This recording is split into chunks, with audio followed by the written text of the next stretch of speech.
Listen, earlier today, I kept seeing all of this stuff about Brandy walking off stage in Chicago. Now, they just kicked off this The Boy Is Mine tour with Brandy and Monica, and everything seemed to be going really, really well.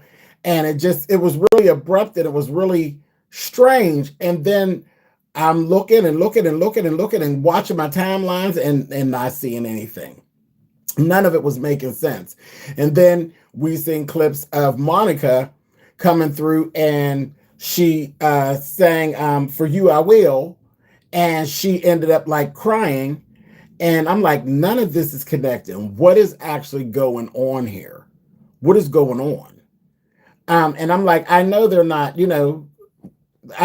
like falling out or anything like that. They were just like ecstatic the day before. So I'm like, well, things happen. So I said, okay. So then I keep going. I keep going. And I said, well, let me go search and see if I got some follow, because that's the thing. Thank goodness. Thank goodness that I actually have subscribers enough that I could kind of go looking and see if one of them have gone. And wouldn't you know it, of course, I had somebody in Chicago who actually went to the show. And this was the other thing that I started seeing. People were saying they wanted their money back.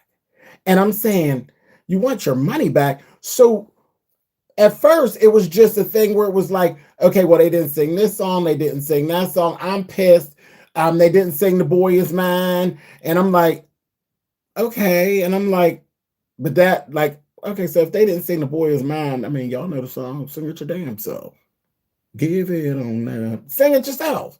You know what? I mean, is it really that bad to the point where we want our money back? Like that was so extreme to me. And then the whole tears, and then Monica's by herself, and then Brandy didn't come back out. Anyway, so like I said, I found one of my people who actually did go to the show, and they kind of was like, yeah, I want my money back, blah, blah, blah, blah, blah, blah, blah. I said, okay. So it was literally like 25% of the show was missed. So it wasn't just a few songs. It was quite a few songs. I said, okay. All right. So I kept digging, and then I found it. Brandy actually came through and wrote a letter. And here is the letter. It reads like this. It says, to my dear fans in Chicago, thank you all for the overwhelming love, support, and most importantly, your prayers.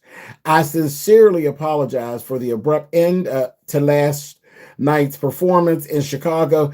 After weeks of nonstop rehearsals, last night I experienced dehydration and feelings of wanting to faint. Everyone involved agreed that prioritizing my well-being was of the utmost importance. I still made the decision to try and return and give my all despite not feeling okay, with having to make some adjustments and the show being very technically unfortunate. Very technical. Unfortunately, it was impossible to fully connect sonically with the production. I really appreciate everyone's best efforts. Now that makes sense, because there was in there, she was saying, I got to check. Hold on, y'all. I want to check my sound or something like that. And then she kind of like cut out and she went and she just never came back.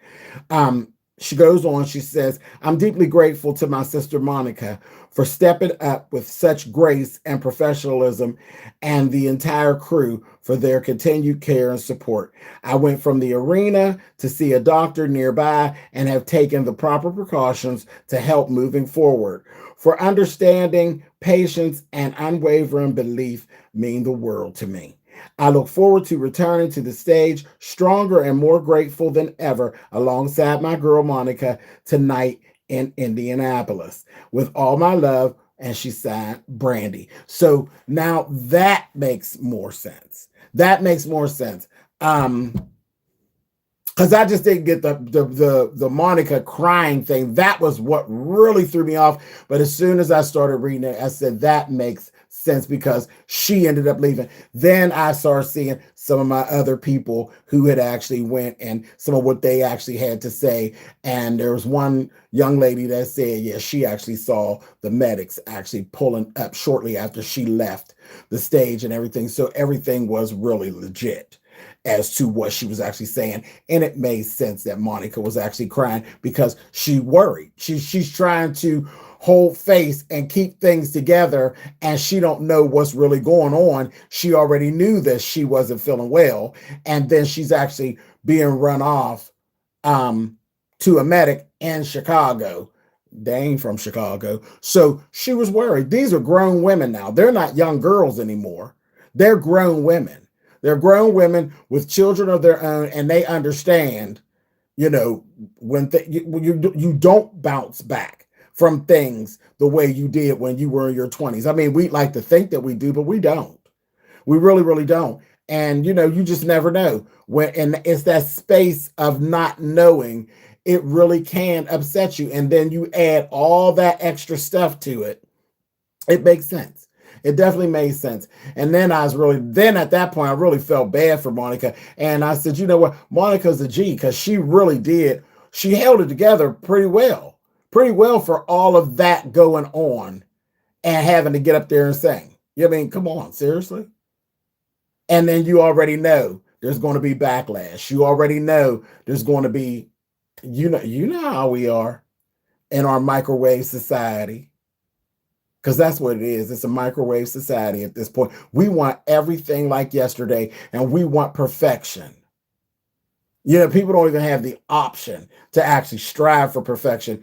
These people want perfection, and it doesn't matter how much you give them. And yeah, I'm fussing. It does not matter how much as a creative that you give. It is never, ever enough. It's never enough.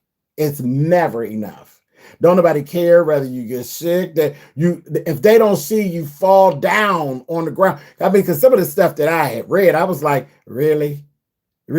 Even after doing my research and finding these things, I seen people who said, oh, the sound wasn't the best, and she was mad, and people will build a narrative and make up some shit in a minute. Child, y'all could be vicious sometimes out here in these streets, baby. It's like, they're people. They're not robots. They're not AI. Those are women, grown ass women.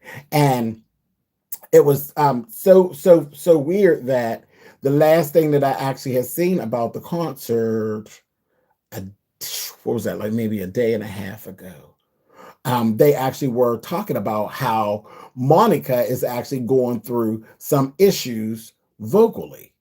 She's literally going through some issues vocally. So for the very next day, for Brandy to actually get sick, that's why I was like, wait, that's what threw me off. I'm like, damn, they were just talking about how Monica was actually having some vocal challenges, but pushing through. Brandy was giving her props on how she was pushing through with what she's going, because what Monica actually has going on, some people have actually canceled tours about. And Monica is like, no, I'm pushing through and I'm going to do what I need to do.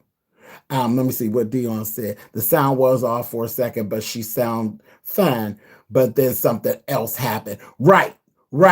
And that's what I said. That's why I said, I know doggone well, when I was starting to see those little things early on, before any of the other stuff that I found in my travels, I said, I know for a fact that Brandy's not she's not a young girl anymore. So I knew that there had to be more to it. I knew Brandy wasn't pulling that kind of a stunt where she was just unhappy with the sound check. They're much more professional than that. These young ladies there's a lot riding on this.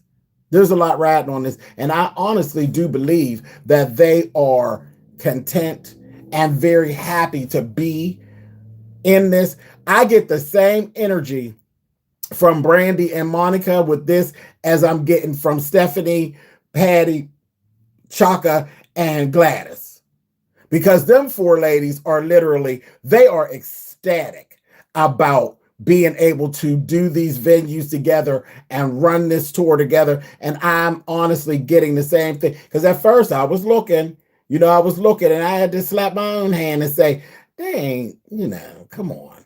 They ain't on that same old bullshit. This shit get old, and then and that's what I started saying. I said, maybe it's just about money. And then I started actually seeing them, and I started seeing them doing their press junkets and stuff together. And I was like, no, this is real.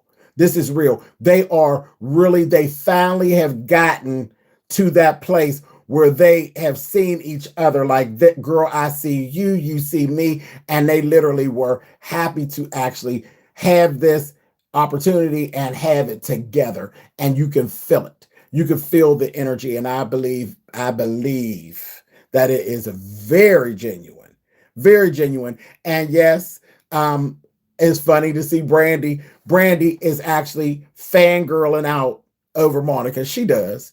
She fangirls out over Monica, and it's genuine, and it's funny. It's kind of cute at times, and then sometimes you be like, okay, Brandy, come on, you're Brandy, like chill. But it just is what it is. It is what it is, and you live for who you live for. Sometimes you may actually really, because it was just a lot. Everybody understands the industry. Well, not everybody, but if you pay attention, the industry is something else.